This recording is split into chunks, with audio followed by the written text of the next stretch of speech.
darle el paso a mi compañero y amigo Jorge Flores, quien, como siempre, dentro de su columna habitual, nos trae entrevistas destacadas, que realmente para nosotros desde la radio municipal es un gusto tener. Así que, Jorge. Sí, Gustavo, gracias. Gracias, sí, quería, hacer... A ver, Jorge, ¿se te escucha? Ahora sí. Sí. Bien. Muchos saben, decía, mi fanatismo con Serú Girán, ¿viste? Porque, es la banda que seguí toda mi vida, de adolescente, de chico, ¿sí? Hasta la finalización, toda la primera etapa, ¿no? Por eso me emociona mucho esta introducción, justamente que tiene que ver con varias cosas que estamos viviendo en todo sentido, que los sobrevivientes, ¿no? Así es el tema en cuestión. Y quería presentar justamente a la invitada, desde la radio municipal de Florencio Varela, Julieta Iglesias. Julieta Iglesias es una pianista, artista, que por supuesto, nos deja bien, como muchos argentinos en todo el mundo, ¿no?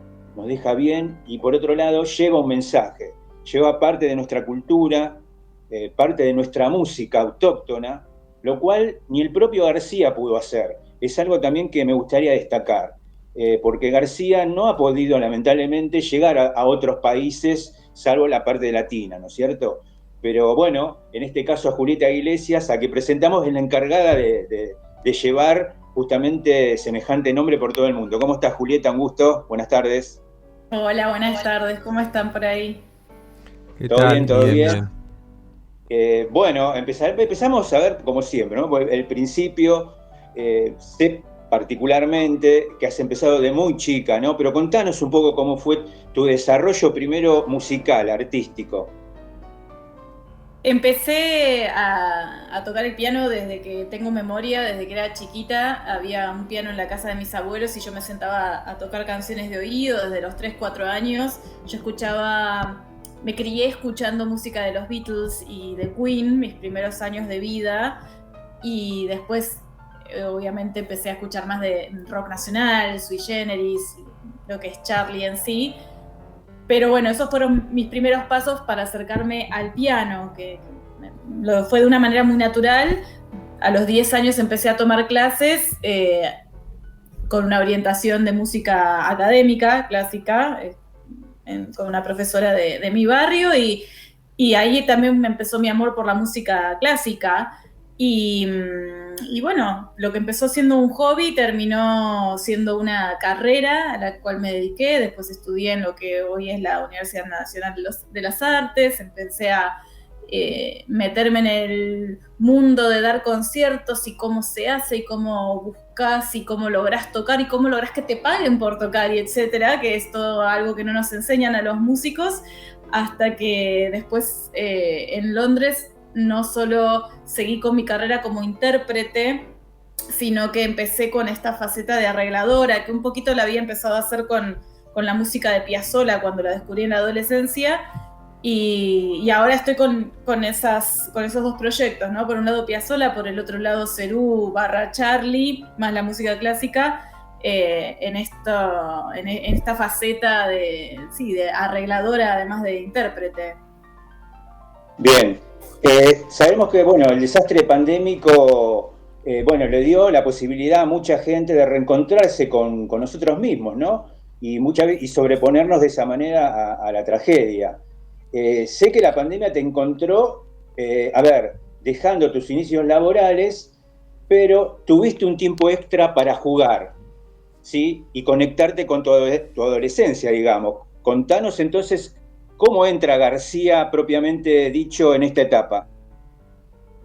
Sí, así como lo decís, en el medio de... ni siquiera en el medio de la pandemia. Cuando ya empezó la pandemia, acá empecé a perder un montón de trabajo. Yo daba muchas clases de piano y si bien obviamente dedicaba un montón de tiempo al piano, a estudiar, en ese momento estaba trabajando mucho con un repertorio de Chopin, me sobraban las horas del día y yo vivía sola, además, y empecé a jugar un poco con temas de Serú Girán. Vaya a saber por qué razón, la verdad es que no lo sé, porque no es que me puse a escuchar rock nacional, Yo de adolescente me había hecho un poco fan de Serú, si bien ya Serú no existía, hacía, qué sé yo, unos 20 años, o menos, no menos, quizás 10, 15 años, y obviamente ya tocaba Desarma y Sangra, y bueno, todas las canciones más pianísticas, pero durante la pandemia no solo volví a reconectar con eso, sino que empecé a investigar e indagar un poco más en Serú Girán, porque me parece una banda espectacular, muy atractiva por lo que yo hago, por la música clásica, ese rock progresivo que tuvieron, sobre todo, bueno, hay al principio, ¿no? Con el tema Serú Girán, después con La Grasa, y me empezó a divertir mucho volcarlo al piano y combinarlo con los compositores que yo tocaba, y así se gestó el primer volumen de Londres suena Serú, ahora salió hace poco el segundo, sin mucha expectativa de negocio, de qué hacía yo tocando eso en Londres, ¿no? Y bueno, de algún modo fue generando cierto impacto, sobre todo en Argentina, primero más que nada gracias a Mario Pergolini, a quien voy a estar agradecida de por vida por la difusión que me dio, y esta situación que tenemos, que estamos llenos de argentinos por todo el mundo, hizo que también se haga interesante el hecho de llevarlo por distintas ciudades. También, bueno, le contamos a la gente, me gustaría hacer esta mención. Yo veo como sos una especialista en mashup, ¿no? Bueno, el mashup, ahora nos contarás qué es, porque es un término inglés propiamente dicho, porque de repente te he visto sentarte al piano a jugar con un tema de los Beatles, Matter, Natural Songs, Comfortably Numb, y de repente aparece Asesíname de Charlie, ¿viste? Contanos cómo fuiste desarrollando esa técnica, porque es una técnica musical el mashup. Sí, es más un juego, a ver, es como las cosas con las que se divierte uno, ¿no?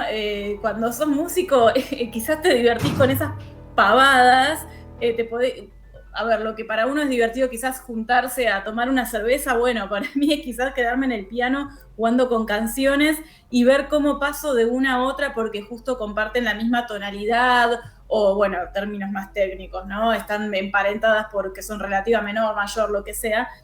Y el término de mashup o medley es esto, de unir uno o más temas, como hacer un enganchado, por así decirlo. Y bueno, eso me pasa bastante, que lo hago con canciones de rock generalmente. Bien, sabemos que dentro de la música de García, que es lo que, bueno, igualmente te quiero consultar, hay elementos clásicos, Chopin, Ravel, que a veces calculo se incorporan sin pensar, ¿no? Digamos, a ver, Charlie tiene una base clásica, ¿no? Y bueno, y Piazzolla también. Contanos un poquito cómo es ese, o sea, vos como pianista, ¿cómo ves esa parte de él? Bueno, yo lo observo mucho en los tipos de enlaces armónicos que hace, o sea, cómo combina un acorde con otro que decís, ok, no es casualidad, o sea, se nota que hay un punto al que quiere llegar y cómo llegó ahí por medio de una modulación o lo que sea, ¿no? Muchos elementos técnicos. Charlie usa mucho lo que se llaman adornos, mordentes, trinos, eso lo fui observando bastante, y creo que eso marca un poco su impronta clásica, algún solo, o por ejemplo ahora en Los Sobrevivientes, esa parte del medio, ese corte total que empieza un segundo tema, tiene mucha influencia clásica, el tipo de melodías, el tipo de dibujos melódicos, por lo menos a mí me llega por ese lado y bueno, por mi parte, que puramente tengo una base académica, combinando con los compositores que toqué tanto tiempo y que más o menos identifico, este es un recurso que usa mucho Ravel, esto es un recurso que usa mucho Chopin. Bueno, lo vuelco ahí y así hago mi pequeño aporte. Claro. ¿Qué tal, Julieta? ¿Cómo estás? Muy bien, ¿vos? Bueno, nuevamente bienvenida a la radio municipal de Florencio Varela. Bueno, esperemos que estés bien. Te quería hacer una pregunta yendo un poco a lo que es tu actualidad o tu vida en Londres, ¿no? Y relacionado con la música. ¿qué opiniones o qué impresiones te dejan la gente cuando vos le mostrás la música de García? Ahí, no sé, tus amigos, tus amigas, músicos, vecinos, o la gente que te va a ver, que no lo conoce, ¿no? Quizás desde su obra, sino que se encuentran en el primer impacto de escuchar una canción de alguien que la compuso en Argentina hace 40 años. Les gusta muchísimo.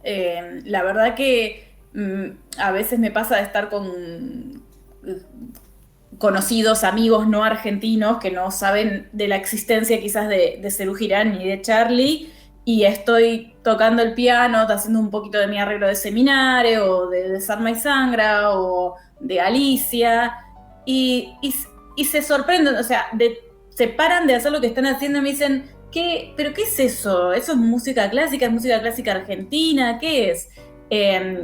Y en los recitales también, después por ahí me vienen a preguntar cuál es el nombre de tal canción o que identifican elementos de Génesis, por ejemplo. O sea, se nota que le prestan atención a lo que está pasando. La respuesta es realmente muy, muy linda, y de hecho cuando yo estrené el primer disco, que fue en un mercado muy importante, muy turístico, al aire libre, en realidad estuve contratada por un negocio que está en ese mercado que se llama Borough Market. Como era el aire libre, pasaba gente de todo el mundo, porque Londres es ultra cosmopolita, súper turística, y se quedaba gente de cualquier parte del mundo escuchando todo el recital, quizás sin saber lo que era, porque encima yo lo estaba explicando en castellano, porque era un lugar argentino donde lo estaba presentando, y quedaban fascinados, grandes, niños. Hay un video donde hay unos nenes que se quedan así mirando y es súper conmovedor, así que eso a mí también me llena el alma, porque es una parte muy importante de nuestra historia musical que quizás no tuvo tanta difusión en los lugares de habla no hispana. Claro. Y de todos modos yo no estoy justo difundiendo la parte de la letra, sino solamente la parte musical. Claro. También me gustaría decir, bueno, tanto Piazzolla como García en otro país no te retrotraen un poco a los orígenes argentinos, porque en realidad fueron rupturistas, ¿no? Ambos tienen el poder de conectar con el gen argentino. Contanos, me parece que tiene que ver esto también. Sí, totalmente. Bueno, Piazzolla es mundialmente conocido. La verdad que nos ubicó en el mapa, como tantas otras cosas, ¿no?, que nos identifican, pero de hecho hace 2 días estuve dando 2 conciertos en Bruselas, todos de Piazzolla, donde metí algo de Charly como para empezar a mover, y la gente fascinada con Piazzolla. Yo creo que el público o el ambiente musical en Argentina fue mucho más duro con Piazzolla que con Charly, me parece, tal vez no sé historias de Charly, pero con Piazzolla fueron muy, muy duros en el ambiente del tango. Realmente fue un rupturista, realmente creo que él creó una categoría en sí sin quererlo, que es Piazzolla. O sea, dentro del tango vos tenés Piazzolla. Y lo quieran llamar tango, no lo quieran llamar tango, no importa, es Piazzolla y es bellísimo, y ya está. Entonces creo que fue más duro lo que le tocó. Y bueno, Charly, creo que sobre todo cuando estuvo en Serú Girán, cuando crearon Serú Girán, y ese primer recital, obviamente yo no fui porque no existía todavía, pero he leído sobre eso, y las críticas o la actitud del público frente a ese primer recital, quizás esperando algo que ya conocían, y Charly viniendo con una idea completamente distinta, generó un cambio. Entiendo que tal vez no haya sido muy aceptado por la mayoría al principio, pero generó un cambio. Sí puedo, bueno, como dije al principio, estuve en ese primer show.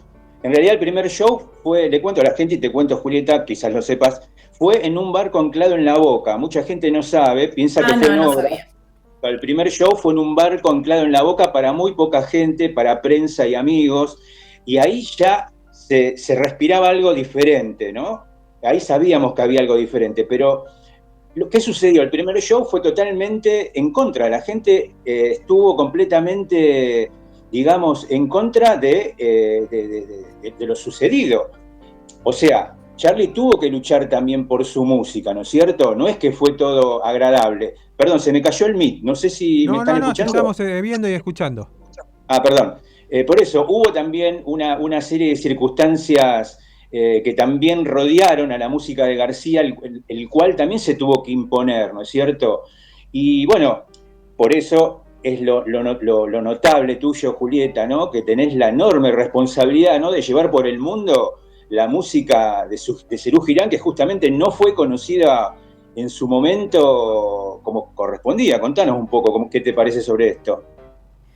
Bueno, ya sabes que son varias las personas que en una entrevista me hablan de esta responsabilidad de llevar la música, lo cual me parece, es un montón, nunca me lo había planteado así. Obviamente que cuando yo presento este tributo que, bueno, ha llegado a Charlie, ha tenido su aval, explico que lo que estoy tocando no es lo que realmente es, ¿no? Porque quizás la gente después quiere investigar y se da cuenta de que era una banda, que son canciones que están pensadas para una banda o una orquesta en algunos casos, con letras, etcétera. Los míos son unas versiones para piano porque soy pianista, no soy ni cantante, ni violinista, ni flautista, soy pianista. Y bueno, para mí es un orgullo que la gente descubra que tenemos un ícono en la música argentina, además de como lo tuvimos a Piazzolla, lo tuvimos a Gardel, no sé, y demás, que también tuvimos y tenemos un ícono que nos representa, que representa nuestra idiosincrasia, quizás valores para algunos o no, épocas de nuestra historia también, no solo musical, sino política, social, que a todos nos ha marcado de una manera distinta. Lo mío simplemente se reduce a llevarlo en el piano con el alma que yo le pueda dar y bueno, y si después eso le despierta curiosidad a la gente en descubrir un poquito más, para mí sería glorioso. Claro. Julieta, un poco volviendo a vos, ¿no? Como en lo personal, dentro de lo que es tu profesión, sos una persona que, bueno, seguramente ha estado en distintos lugares del mundo, distintas escenas artísticas y, o sea, haciendo conocer la música de nuestro país de algún modo. ¿Qué diferencia le encontrás a la importancia de la cultura para algunos pueblos o para algunas sociedades, ¿no? Porque estamos en un momento muy crítico en la Argentina, donde realmente se está y se va a desfinanciar, achicar la cultura o el presupuesto para la cultura en muchos aspectos. Y sabemos que hay grandes artistas que se han formado a través de la educación pública o de la formación nacional. ¿Cómo lo ves vos a eso? Vos que tenés la posibilidad de conocer distintas idiosincrasias y distintos lugares, principalmente en Europa. Y, a ver, creo que por un lado todo tiene sus pros y sus contras. Yo me asombro, por ejemplo, cuando voy a tocar a Bruselas, que voy a tocar a algo parecido a un club de jazz, ponele, ¿no? Un pub, algo chico, no un teatro, pero se llena de gente y no me conoce nadie. No tengo ni amigos, ni familia, ni tampoco soy súper famosa, o sea, y se llena de gente. Y yo pienso, en Argentina esto a mí no me pasaba. Este empuje por ir y comprar una entrada de alguien que no conoces, no me pasaba. Y lo he hablado mucho con colegas, ¿no? Entonces, digo, ¿cuál es la diferencia? ¿Es solo el poder adquisitivo de la gente o es que la cultura se enseña o uno crece con lo importante de la cultura y lo importante de valorarla y de que es un trabajo también y que se valora, no simplemente que porque lo estamos disfrutando al hacerlo, lo tenemos que regalar, porque hay mucho esfuerzo atrás. Entonces no sé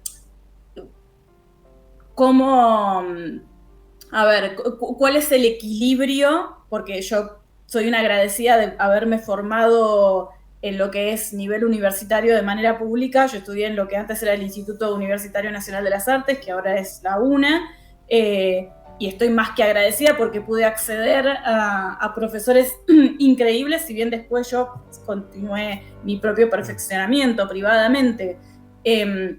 Pero creo que también es no solo ofrecer gratuitamente, sino mostrar la importancia que tiene y el valor que hay que darle, y que hay un trabajo atrás que merece ser valorado y pagado. Yo lo que veo, por lo menos acá en Reino Unido, o cuando viajo a ciertas ciudades u otros países de Europa continental, es que hay muchísima actividad cultural, muchísima. No veo tanta actividad cultural gratuita quizás, pero veo un valor de la gente hacia eso bastante grande. Se aprecia mucho, se valora mucho. El tema es que, bueno, no se puede comparar la situación económica de un país, de Reino Unido quizás, con la de Argentina.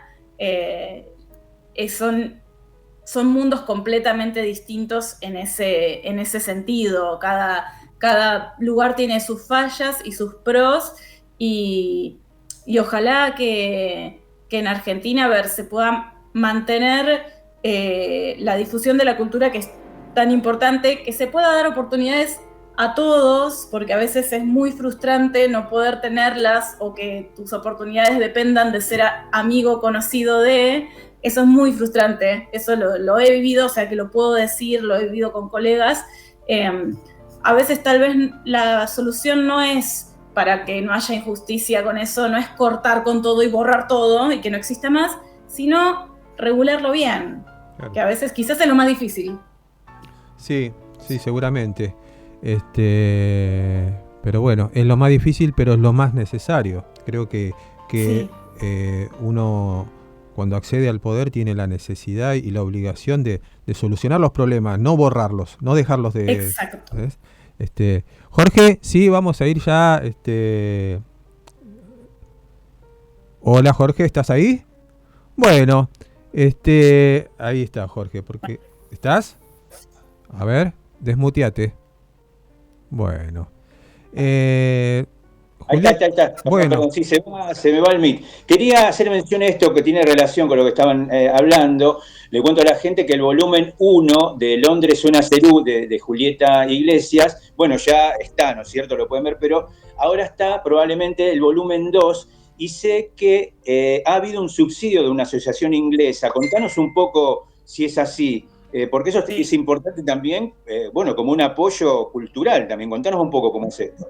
Sí, totalmente. Acá hay una organización que se llama Help Musicians, o sea, ayuda para los músicos, donde ofrecen subsidios, acá se llaman grant, es la palabra, para que vos puedas grabar tu disco. Obviamente haces una aplicación donde tenés que demostrar tu carrera, justificarla, no es tipo, me desperté un día, quiero grabar un disco. Pasás por varios procesos de evaluación, y bueno, el mío fue... fue aprobado y tuve esa ayuda para poder grabar este disco, lo cual fue la primera vez que tuve una ayuda para grabar. Para mí fue increíble, porque la verdad que apliqué sin ninguna esperanza, y esas cosas realmente que ayudan un montón, porque el arte es una carrera que requiere no solo mucho esfuerzo, sino muchísima inversión, que a veces es como que uno no sabe de dónde sacarlo. Así que son muy importantes esas ayudas, la verdad que son muy importantes, y bueno, y mi manera de retribuirlas es siguiendo adelante con mi carrera y realmente haciendo una buena inversión de ese recurso que me dieron, que es un lujazo. Bien, también hemos tenido, se me detuvo el mic de nuevamente, no sé qué sucede, pero... Se escucha y se te ve bien. Ok, sí. Quería hacer esta consulta y también contar a la gente que Julieta ha tenido, García, el propio García, le ha dado el ok, ¿no es cierto? Con la importancia que requiere eso, ¿no? O sea que el trabajo de Julieta ha sido reconocido por el propio García. Contanos un poco, porque esto generalmente no es tan habitual, ¿no es cierto? Contanos qué te pasó a vos cuando te enteraste de esto. Sí, fue maravilloso cuando fui en 2022, que fue la primera vez que en uno de mis shows lo tuve de invitado a Fernando Zamalea, que también yo no lo conocía, le escribí, se enganchó con el proyecto, un divino total, y justo filmaron ese recital que hicimos en vivo, y él, el zorrito y él se lo fueron a mostrar a Charlie, y después Fernando me mandó un mensaje hermoso contándome la reacción de Charlie. Justo al mismo tiempo me habían llamado de un programa de Telefe y habían hablado con Charlie también porque se venía su cumpleaños y me querían invitar, y ahí me dijeron, bueno, igual teníamos que esperar que Charlie diera el aval, y dio el aval, le gusta mucho lo que haces. Y fue increíble, jamás pensé que iba a haber una sola persona de distancia entre Charlie García y yo. O sea, me trato de pensarlo cuando era chica y es como, no lo puedo creer, es surrealista casi. Bien, le contamos a la gente que en Londres, bueno, tiene varios grupos, ¿no es cierto? Grupos generalmente de concertistas o trío, ¿no es cierto? Contanos un poco si en algún momento has pensado, tu propia música, ¿no? Realizar tu propia música. Sí, a ver, lo he intentado, he compuesto 2 temas así, mezclando un poco de fusión, música clásica, pero la verdad es que me di cuenta que no soy tan creativa como lo soy cuando arreglo. Me encanta a mí agarrar un tema de Piazzolla y arreglarlo para piano y ahí crear e inventar y jugar, o lo mismo con Charlie, y me doy cuenta de que estoy todavía en esa etapa, que me fascina, me divierte, creo que soy muy creativa, que salen cosas muy lindas. Quizás en algún momento salga la compositora, pero a la vez también me gusta tanto tocar música clásica. Hay tantas obras en mi vida que todavía no estudié, no sé, de Liszt, de Rachmaninoff, de Beethoven, que todavía no tuve tiempo para estudiarlas, que no sé si me va a alcanzar la vida para hacer todo. Así que por ahora vamos por este camino. Claro. Julieta, bueno, agradecerte una vez más. Esperemos que sigan los éxitos, el trabajo, los proyectos y bueno, seguir estando al tanto de lo que haces, porque hoy por hoy, por suerte, tenemos la posibilidad de estar inmediatamente en cualquier parte del mundo a través de las redes sociales y seguir tu trabajo. Es importantísimo, principalmente porque hay muchos jóvenes, chicas y chicos que están comenzando a estudiar un instrumento y están comenzando a soñar, ¿no? Y que haya una joven como vos que haya logrado superar ese sueño y trabajar y sentir y vivir de lo que hace, creo que es un motor para un momento crítico de la vida, que es cuando empezás a caminar solo. Así que está buenísimo que saber de lo que haces.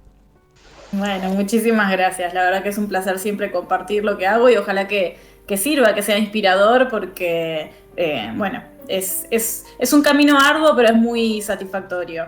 Sí, me gustaría hacer mención de esto también, porque en este momento, bueno, Julieta está en Londres y pronto ya vuelve a Argentina. Contanos cuáles son tus próximas fechas, por favor. Sí, bueno, este viernes presento el disco acá en Londres. La semana que viene, el 15 de marzo, voy a estar con el tributo a Piazzolla y algunas cositas de Charlie en Barcelona. Y en Argentina, por el momento, el 1 de abril en Pinamar, el 12 de abril en Bebop en Cava, en Ciudad de Buenos Aires, que ya está completamente vendido, y el 13 de abril en el Teatro Metro en La Plata. Hay alguna posibilidad de ir para Córdoba y para Mendoza, pero todavía hasta que no se confirme no quiero ilusionar a nadie. Bien, Esto, como último, una sugerencia de 2 temas, perdón, lo último.